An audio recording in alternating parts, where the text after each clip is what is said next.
Hi guys, நான் தான் உங்க யூஸ்மி திரும்ப வந்துட்டேன்.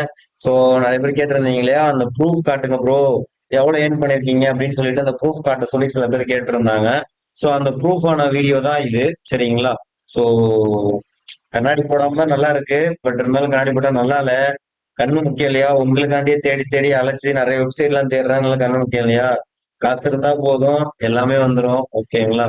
ஸோ இதான் என்னோட பாலிசி. என் லைஃப்ல நான் அடி வாங்கியிருக்கேன். ஸோ காசு இல்லாம அதனாலதான் அப்படி. ஓகேங்களா? So okay. ஸோ இப்போ நான் என்னோட ப்ரூஃப் காமிச்சிடுறேன், அந்த வெப்சைட்ல நான் எவ்வளவு ஏர்ன் பண்ணிருக்கேன்ட்டு. ஸோ வெப்சைட் நேம் இது உங்களுக்கு தெரியும், freecash.com அப்படின்ட்டு. ஸோ இதோட பேமெண்ட் ப்ரூஃப் பாருங்க, $482. ஓகேங்களா? ஸோ இது ஜஸ்ட் 3 to 4 டேஸ்லயே எடுத்தது. ஓகேங்களா? இப்படி ஜஸ்ட் 3 to 4 டேஸ்லயே $482 கிட்ட நம்ம எடுத்திருக்கோம். ஓகேங்களா? ஸோ இன்னைக்கு ஒரு டாலர் ரேட் வந்து பாத்தீங்கன்னா 80 ரூபா போகுதுன்னு வச்சுக்கலாம், 80 rupees போகுதுன்னு வச்சுக்கலாம். ஓகேங்களா? இப்போ நான் கால்குலேட்டரை ஓபன் பண்ணிக்கிறேன். ஓகேங்களா? ஸோ கால்குலேட்டர் ஓபன் பண்ணிட்டு ஒரு டாலரோட பிரைஸ் 80 rupees. ஓகேங்களா?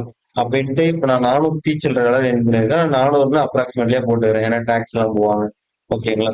அப்படி இப்படின்னு பார்த்தாலுமே 32,000 ரூபாய் வித்தின் 4 டேஸ்லயே நம்ம ஏர்ன் பண்ணியிருக்கோம். ஓகேங்களா? ஆக்சுவலி பாருங்க, ஒரு டாலர் வந்து நம்ம வந்து 80 ரூபான்னு வச்சிருக்கோம். ஆனா இப்போ ஒரு டாலர் 96 ரூபாய் ரேஞ்சில் போயிட்டு இருக்கு. நான் 80 ரூபான்னு வச்சதுக்கே 32,000 ரூபாய் நாளே நாள்ல ஏர்ன் பண்ணியிருக்கேன். இதுதான். இதோட வேற என்ன ப்ரூஃப் வேணும்னு எனக்கு காட்டுறதுன்னு தெரியல. சோ இங்க பாருங்க, 482 டாலரு. ஓகேங்களா? வித்து ஒரு டாலர் 80 ரூபாய். ஓகேவா? இவ்வளவுதான் தாங்க பிள்ளைங்களா. சரிங்களா? சோ என்ன ஃபாலோ பண்ணாதவங்க ஃபாலோ பண்ணிக்கோங்க. ரெகுலரா டெய்லியுமே போட்டுட்டு இருக்கோம். என்னென்ன வெப்சைட்ல, அது இல்லாம நம்ம ஏர்ன் பண்ண ப்ரூஃபோட கொண்டு எல்லாமே அப்லோட் பண்ணிட்டு இருக்கோம். சரிங்களா? சோ உங்களுக்கு இந்த வெப்சைட்ல ஏர்ன் பண்ண முடியலன்னு ஒன்றும் பிரச்சனை இல்லை. ஏன்னா ஆப் இன்ஸ்டால் பண்ண சொல்றான், எனக்கு ஒன்றும் புரிய மாட்டேதுனால எனக்கு தனியா டிஎம் பண்ணுங்க. ஸோ டிஸ்கிரிப்ஷன்ல என்னோட டீடைல்ஸ் கொடுத்துருக்கேன், என்ன காண்டாக்ட் பண்ணுங்க, நான் உங்களுக்கு ஹெல்ப் பண்றேன். ஓகேங்களா? ஸோ வேற ஏதாச்சும் டவுட்னா என்ன காண்டாக்ட் பண்ணுங்க. வேற என்ன சொல்றதுனே தெரியல. நன்றி.